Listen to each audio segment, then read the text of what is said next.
لیکن وہ تو زندگی کی ابتدا تھی پروفیسر۔ ابھی تو انسانیت کو نہ جانے کتنی منازل طے کرنی تھی، اور ادوار بدلنے کے لیے انقلاب کی ضرورت ہوتی ہے۔ ان انقلابات کی مختلف اشکال ہوتی ہیں۔ ارتقاء کی منازل حادثات کے شانہ بشانہ ہیں۔ چنانچہ زندگی کا جمود ایک خوفناک زلزلے کی شکل میں ٹوٹا۔ آدھی رات کا وقت تھا، ہم سکون کی منازل طے کر رہے تھے۔ لاکا کے گرم جسم کی خوشگوار لہریں میرے جسم میں پیوست ہو رہی تھیں۔ دفتن وہ میری آغوش سے اچھل کر دور جا گری۔ ایک خوفناک گڑگڑاہٹ ہوئی اور ہمارا چھوٹا سا گھر ہلنے لگا۔ تابے شاہ، تابے شاہ، لاکا دہشت زدہ آواز میں چیخی اور میرا ہاتھ پکڑ کر باہر کی طرف بھاگی۔ میں بھی خوف زدہ ہو گیا تھا، اور ہمارے باہر قدم رکھتے ہی وہ چٹان جس پر ہمارا گھر تھا اچھل کر فضا میں بلند ہو گئی۔ پھر ایک خوفناک دھماکے سے وہ ہمارے قریب ہی گری۔ اس کے ٹکڑے اڑ گئے۔ ہمارے قدموں کے نیچے زمین لرز رہی تھی۔ چشمے کا پانی بلند ہو رہا تھا، اور پھر اچانک میرے سامنے کی زمین شق ہو گئی۔ میں نے اور لاکا نے ایک ساتھ چھلانگ لگائی، اور ہم شخص زمین کی دوسری طرف پہنچ گئے۔ لاکا بے حد خوفزدہ تھی۔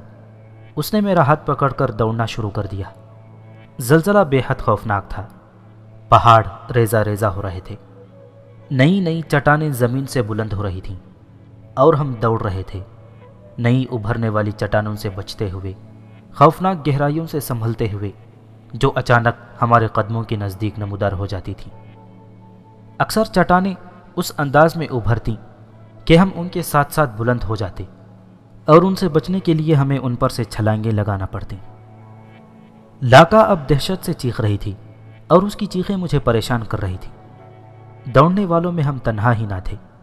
بھاری جسم والے بہت سے جانور بھی ہمارے ساتھ ساتھ دوڑ رہے تھے۔ ایک تو زلزلے کی گرج، اوپر سے ان دوڑنے والے جانوروں کے قدموں کی دھمک، اور پھر ان میں سے کوئی جانور جب اچانک کھل جانے والے زمین کے دہانے میں جا گرتا تو اس کی خوفناک چنگھاڑ پورے ماحول کو خوفزدہ کر دیتی۔ دفتن لاکا کا ہاتھ میرے ہاتھ سے نکل گیا۔ میں نے اس کی چیخ سنی اور میرے قدم رک گئے۔ میں نے لاکا کو دیکھا، لیکن وہ موجود نہ تھی۔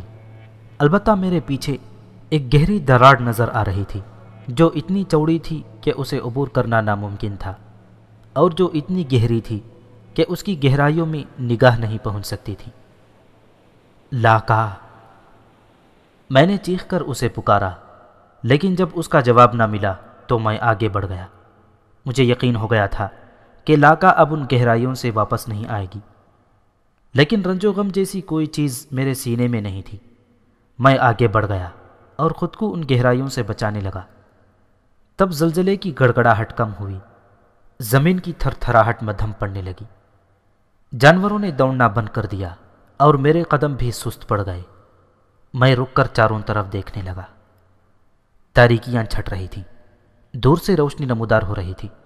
میں تھک گیا تھا، چنانچہ میں ایک نوزائیدہ چٹان پر لیٹ گیا، جو ریت کے ڈھیر کی طرح نرم و سپاٹ تھی۔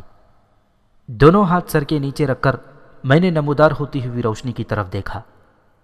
یہ روشنی کہاں سے آتی ہے، کہاں جاتی ہے، کوئی خیال میرے ذہن میں نہیں تھا، لیکن نہ جانے کیوں مجھے نمودار ہوتی ہوئی یہ روشنی عجیب لگی۔ میں اسے دیکھتا رہا اور دیکھتے دیکھتے سو گیا، سوتا رہا، نہ جانے کب تک۔ ہاں، اتنا یاد ہے کہ جب جاگا تو روشنی میرے سر پر سے براہ راست میرے جسم پر پڑ رہی تھی، لیکن میرا جسم اس روشنی کی تیزی سے متاثر نہیں تھا۔ روشنی کی تیزی کا کوئی احساس نہیں تھا۔ ہاں، وہ جانا بوجھا درد میرے جسم کے درمیانی جگہ میں موجود تھا، جس کے علاج سے اب میں بخوبی واقف تھا۔ چنانچہ میں شکار تلاش کرنے لگا، اور آج یہ کام بالکل مشکل نہ ہوا۔ زلزلے کے شکار بہت سے جانور مجھ سے تھوڑے فاصلے پر مردہ اور نیم مردہ موجود تھے۔ ان میں کچھ شدید زخمی ہو گئے تھے، کچھ مر چکے تھے۔ میں نے ایک زخمی جانور کو دیکھا جس کے زخموں سے تازہ تازہ خون بہہ رہا تھا، اور وہ درد سے تڑپ رہا تھا۔ تب میں اس کے قریب پہنچ گیا۔ میں نے اس کے جسم کے ایک ادھیڑے ہوئے حصے پر دانت جما دیے، اور وہ تکلیف سے چنگھاڑ اٹھا۔ لیکن اس میں اتنی سکت نہیں تھی کہ وہ مدافعت کرتا۔ میں نے اس کے جسم سے کافی گوشت نوچا اور اسے دانتوں سے چبانے لگا، لیکن خدا جانے کیوں مجھے اب اس گوشت میں لطف نہیں آ رہا تھا۔ میری ساتھی جس طرح گوشت کو آگ پر بھون لیتی تھی اس سے گوشت مزیدار ہو جاتا تھا، تاہم یہاں ایسے انتظامات نہ تھے اور میں اس سلسلے میں اتنی محنت نہیں کرنا چاہتا تھا، اس لیے میں نے ایسے ہی گوشت کھا لیا اور میری تکلیف رفع ہو گئی۔ نہ جانے میں اپنی پہلی جگہ سے کتنی دور نکل آیا تھا، یہاں میرے جیسا کوئی دوسرا موجود ہے یا نہیں۔ میں نے چاروں طرف دیکھا، لیکن مردہ جانوروں کی لاشوں اور جنگلی درختوں کے علاوہ اور کچھ نہ تھا۔ تب میں دوبارہ اس چٹان کی طرف بڑھ گیا جس پر میں سوتا رہا تھا۔ پھر میری نگاہ چٹان کی دوسری طرف اڑ گئی اور میں تعجب سے ادھر دیکھنے لگا۔ دوسری طرف خوفناک گہرائیاں تھیں، لیکن ان گہرائیوں کی انتہا نظر آ رہی تھی۔ بھوری سپاٹ ریت جس کا طویل میدان تا حد نگاہ چلا گیا تھا، اور اس کی دوسری طرف لہریں لیتا ہوا نیلا پانی جو دور آسمان سے ملا ہوا تھا۔ یہ منظر مجھے بے حد حسین لگا۔ کیسا انوکھا تھا یہ منظر! سمندر میرے لیے اجنبی نہیں تھا، لیکن اس کی تصویر میرے ذہن کے آخر گوشوں میں تھی اور میں اس وقت اسے کوئی نام نہیں دے سکتا تھا، تاہم میں اس کو پسندیدہ نگاہوں سے دیکھ رہا تھا۔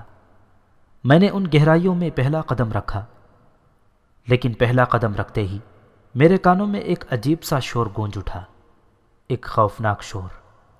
میں اچھل پڑا، شاید زمین پھر لرزنے والی تھی۔ میں سنبھل گیا، لیکن زمین نہ لرزی، البتہ دور میں نے بہت سے جانوروں کو بھاگتے دیکھا۔ وہ بے تحاشا بھاگے چلے جا رہے تھے اور ان کے عقب میں ایک بہت بڑی چٹان رینگ رہی تھی۔ سیاہ رنگ کی اس خوفناک چٹان کو رینگتے دیکھ کر مجھے بڑی حیرت ہوئی، اور اس سے زیادہ حیرت اس وقت ہوئی جب یہ جانور میرے قریب سے گزرے۔ یہ جانور وہ نہ تھے جن کا میں شکار کرتا تھا، بلکہ یہ تو سب میرے جیسے تھے، بالکل میرے جیسے۔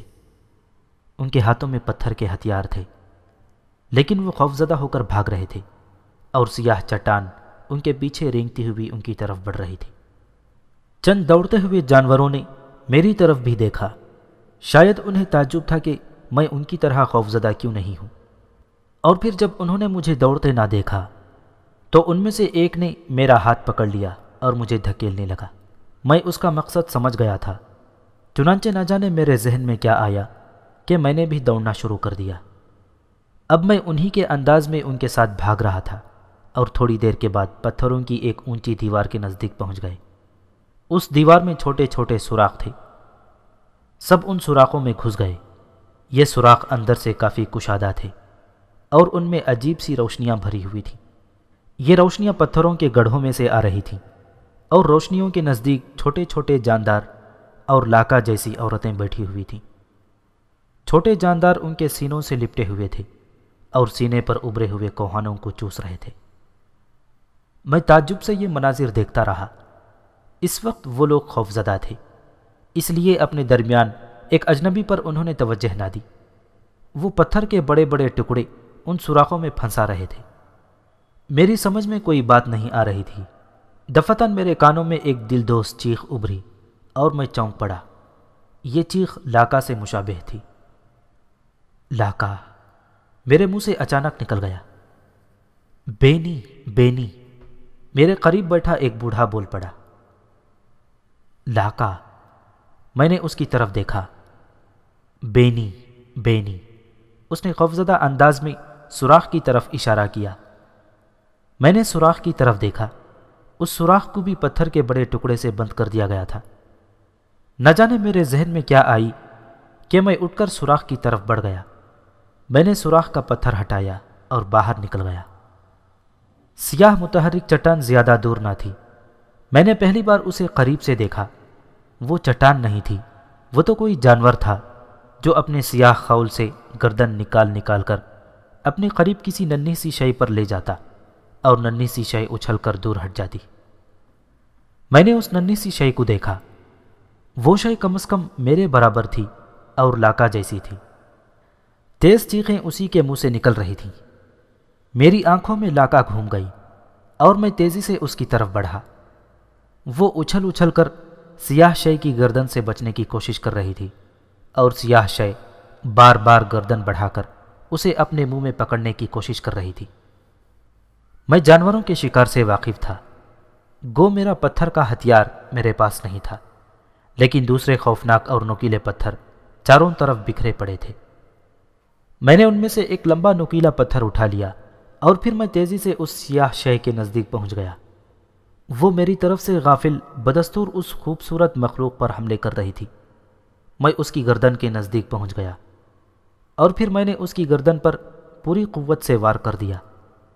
سیاہ شے تلملائی اور میری طرف متوجہ ہو گئی۔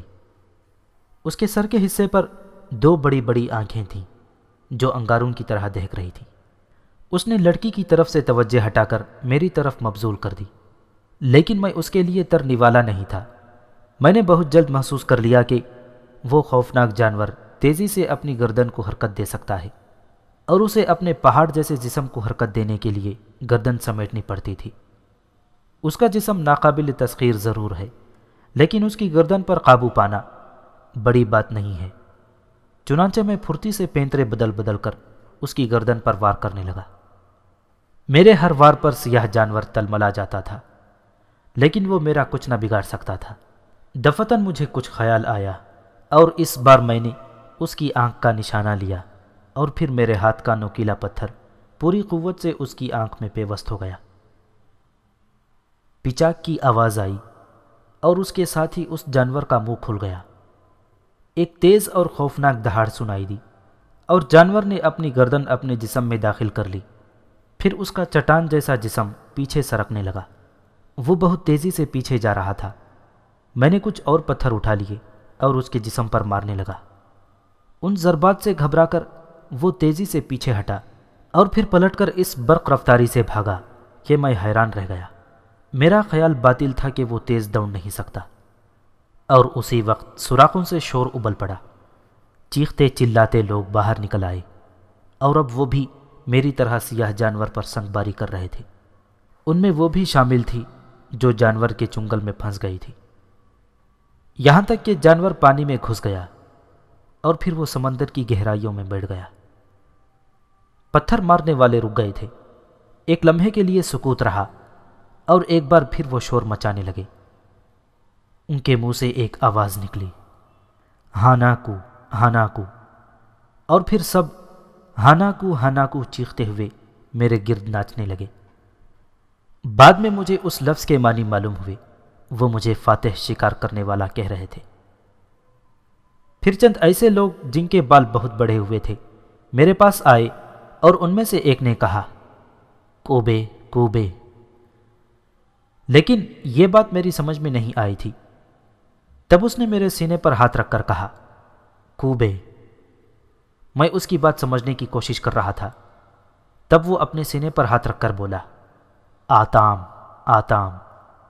پھر اس نے میرے سینے پر ہاتھ رکھ کر کہا، کوبے۔ اور اس بار اس کی بات میری سمجھ میں آ گئی اور اس کے ساتھ ہی لاکا کا دیا ہوا نام یاد آ گیا۔ توسا، میں نے جواب دیا۔ توسا، وہ خوشی سے چیخا اور پھر اس نے دوسروں کی طرف رخ کر کے کہا، توسا، اور وہ سب خوشی سے توسا توسا چیخنے لگے۔ انہوں نے میرے گرد حلقہ بنا لیا اور وہ ناچ رہے تھے۔ ان میں لاکا جیسی عورتیں بھی شامل تھیں اور مرد بھی تھے۔ پھر وہ بھی آ گئی جو جانور کے چنگل میں پھنس گئی تھی۔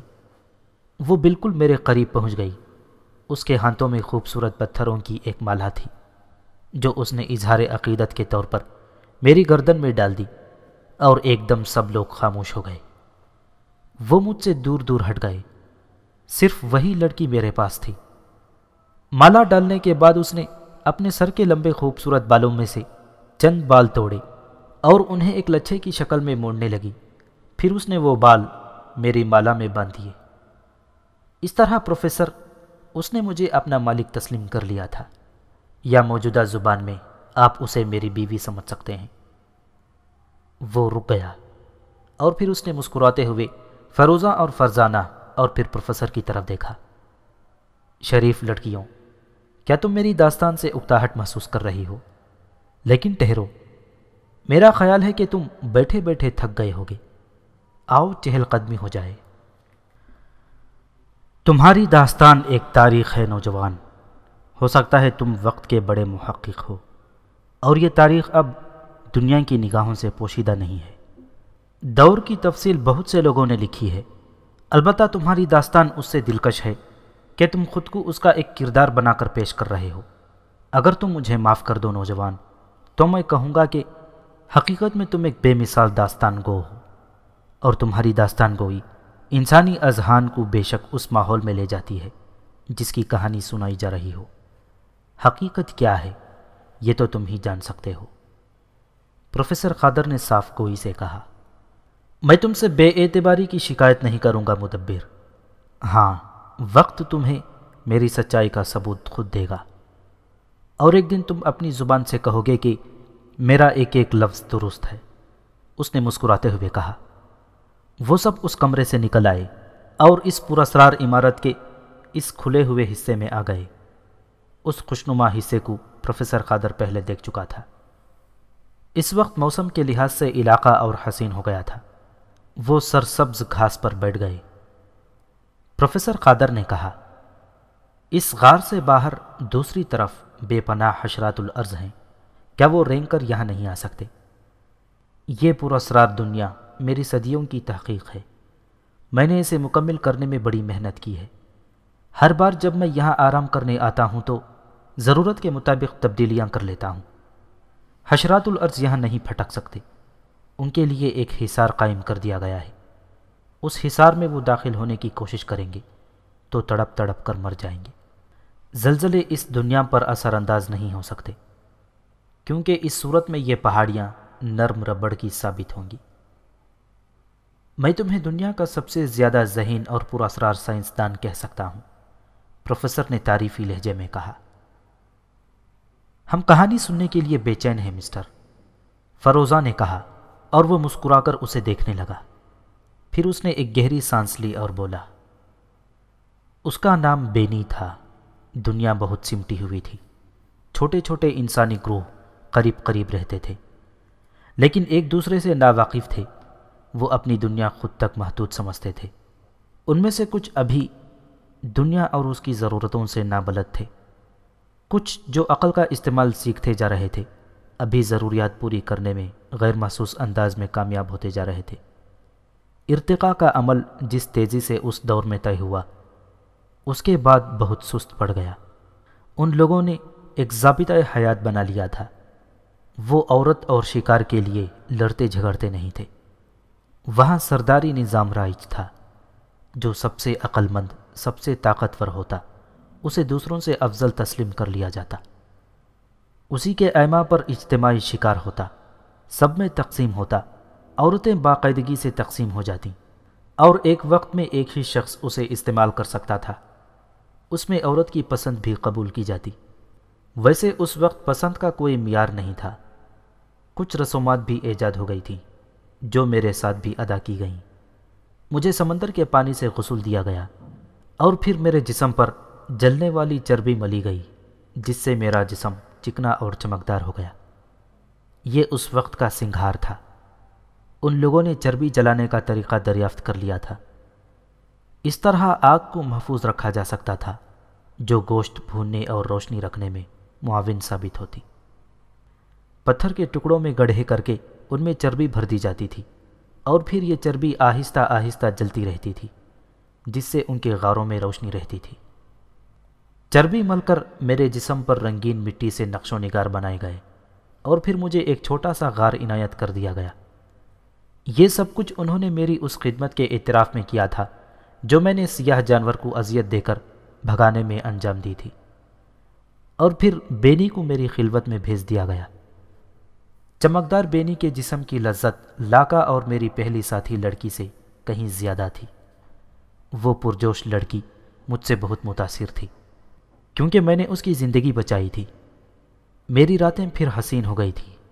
اب بینی میری شریک حیات تھی، اور میں ذہنی طور پر بے حد مطمئن تھا۔ میں ان کے ساتھ شکار میں شریک ہوتا، میں ان کی ذہانت دیکھتا، اور پھر اس میں اختراع کرتا۔ اس طرح میں نے شکار کے چند نئے طریقے ایجاد کیے جس سے شکار آسان ہو گیا۔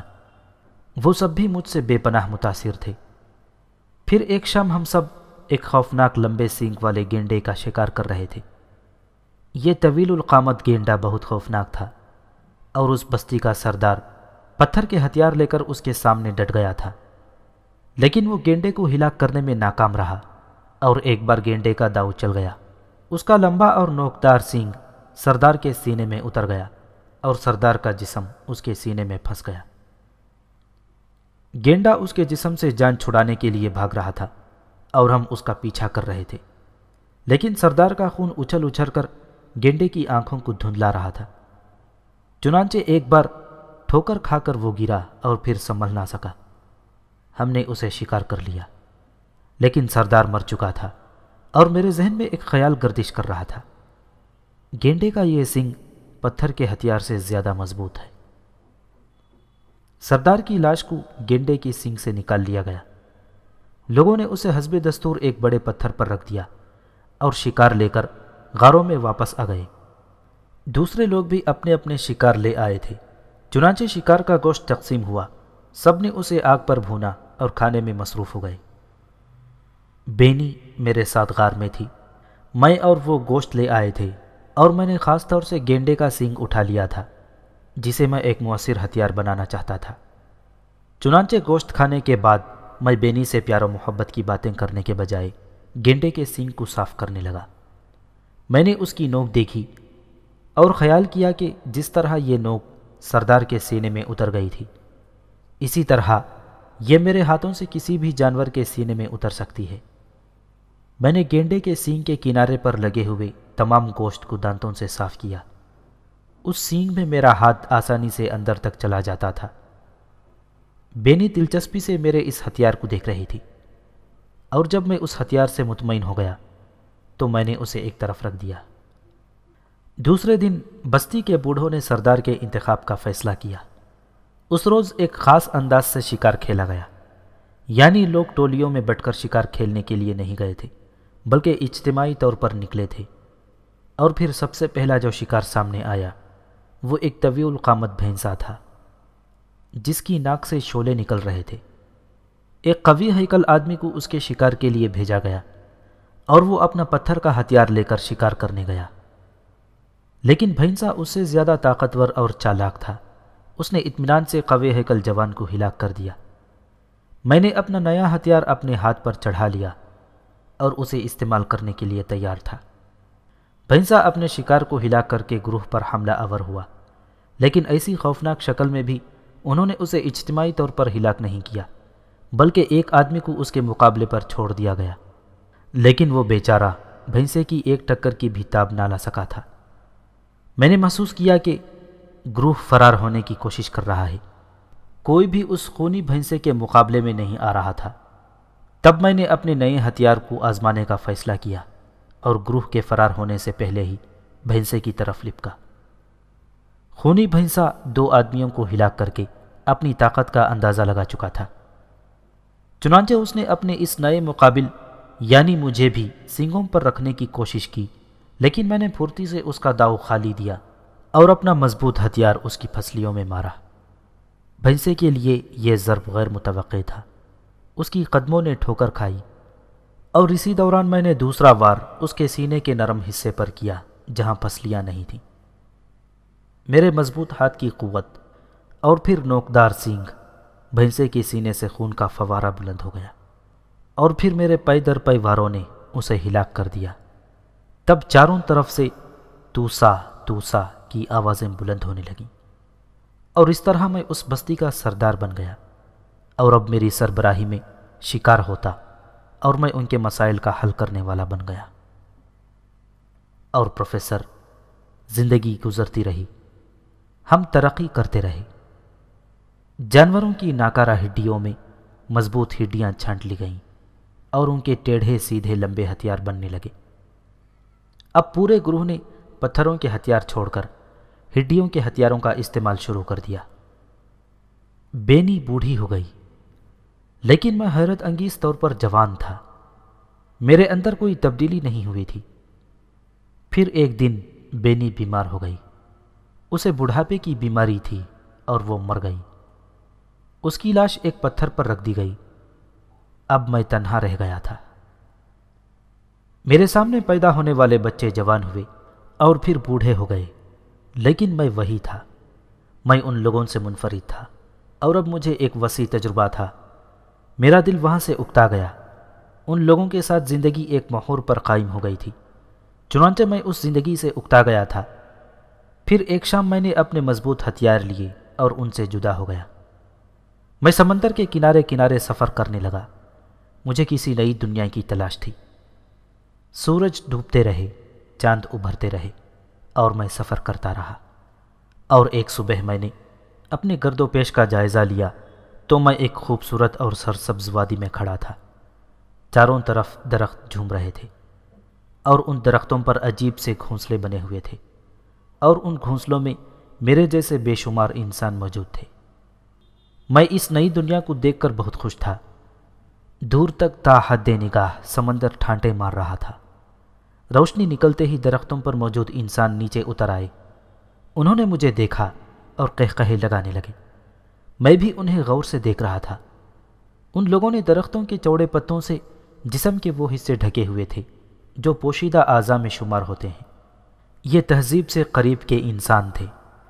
میں ان کے قہقہوں کے جواب میں قہقہے لگانے لگا۔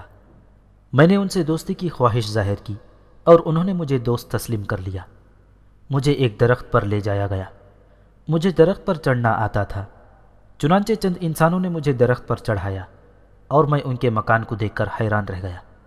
انہوں نے اپنی ضروریات جس طرح پوری کی تھیں اسے دیکھ کر میں حیران رہ گیا، اور پہلی بار ان لوگوں کے ساتھ میں نے گوشت کے علاوہ اور کوئی چیز بھی کھائی۔ یہ پھل اور سبزیاں تھیں۔ میں صرف گوشت کی لذت سے آشنا تھا۔ پہلے یہ سبزیاں مجھے پسند نہ آئیں، لیکن میں ان کی تہذیب کو اپنانا چاہتا تھا۔ یہ دنیا میرے لیے انوکھی تھی، چنانچہ میں نے انہی کے انداز میں سبزیاں استعمال کیں۔ انہی کی طرح میں نے اپنے جسم کو پتوں سے ڈھکا اور ان میں شامل ہو گیا۔ انہوں نے پورے خلوص سے مجھے قبول کر لیا۔ وہ مجھ میں کافی دلچسپی لے رہے تھے، مجھے کوئی انوکھی مخلوق سمجھ رہے تھے۔ یہاں بھی سرداری نظام رائج تھا۔ ان کا سردار ایک نوجوان اور قوی ہیکل آدمی تھا۔ اس کی درجنوں بیویاں تھیں اور ایک بہت بڑے درخت پر وہ ایک بہت بڑے مکان میں رہتا تھا۔ یہ لوگ زبان استعمال کرتے تھے اور انہوں نے اس میں کافی ترقی کر لی تھی، چنانچہ چند لوگوں نے مجھے اپنی زبان سکھانا شروع کر دی۔ میں جہاندیدہ انسان تھا اور سمجھنے کی صلاحیت رکھتا تھا، چنانچہ میں آسانی سے ان کی زبان سیکھنے لگا۔ وہ سب مجھ سے خوش تھے اور میں بھی ان سے پورا تعاون کر رہا تھا۔ میں ایک طویل زندگی گزار چکا تھا اور اب زندگی کے بہت سے راز میری سمجھ میں آ گئے تھے۔ میری زندگی میں جو جمود طاری ہو گیا تھا وہ ان لوگوں میں آ جانے سے ٹوٹ گیا تھا۔ وقت گزرتا گیا۔ اب میں ان میں سے ایک تھا۔ ان کے ساتھ رہنا، ان کے ساتھ کام کرنا، درختوں پر رہنے والے یہ نئے انسان ترقی کے خواہش مند تھے۔ گو ان کے اذہان میں ترقی کا کوئی خاص تصور نہیں تھا، لیکن انسانی ضروریات خود بخود راستے مہیا کر دیتی ہے۔ پھر ایک شام جب میں سردار کے ساتھ بیٹھا پتھروں کا ایک دلچسپ کھیل کھیل رہا تھا کہ قبیلے کا ایک آدمی دوڑتا ہوا آیا۔ گومبیلا گومبیلا، اس نے سردار کو بتایا، اور سردار اچھل کر کھڑا ہو گیا۔ اس کا چہرہ غصے سے سرخ ہو گیا۔ بیکا بیکا، اس نے پوچھا، جس کا مطلب تھا کہاں، اور آنے والے نے درختوں کی دوسری طرف اشارہ کیا۔ سردار نے اس کا ہاتھ پکڑا اور چل پڑا۔ میں بھی سردار کے ساتھ تھا۔ گومبیلا، سردار نے مجھ سے کہا، لیکن میں تو گومبیلا کے بارے میں کچھ نہیں جانتا تھا۔ میں چلتا رہا۔ دوسرے بہت سے لوگ بھی ہمارے ساتھ شامل ہو گئے تھے۔ درختوں کے دوسری طرف ہم نے چند لوگوں کو آتے دیکھا۔ ان کے ہاتھوں میں لمبے لمبے بانس تھے۔ ان کے سروں پر انسانی کھوپڑیاں، پرندوں کے پر اور ایسی ہی دوسری عجیب و غریب چیزیں بندھی ہوئی تھیں۔ وہ سب ایک قطار میں اسی طرح آ رہے تھے۔ میں نے سردار کا چہرہ دیکھا۔ سردار شدید غصے میں تھا اور دانت پیس رہا تھا۔ جوں جوں وہ قریب آتے گئے، سردار کے غصے میں اضافہ ہوتا گیا۔ یہ لوگ بھی پتے لپٹے ہوئے تھے اور ان کے جسموں پر رنگین مٹی سے نقش و نگار بنے ہوئے تھے۔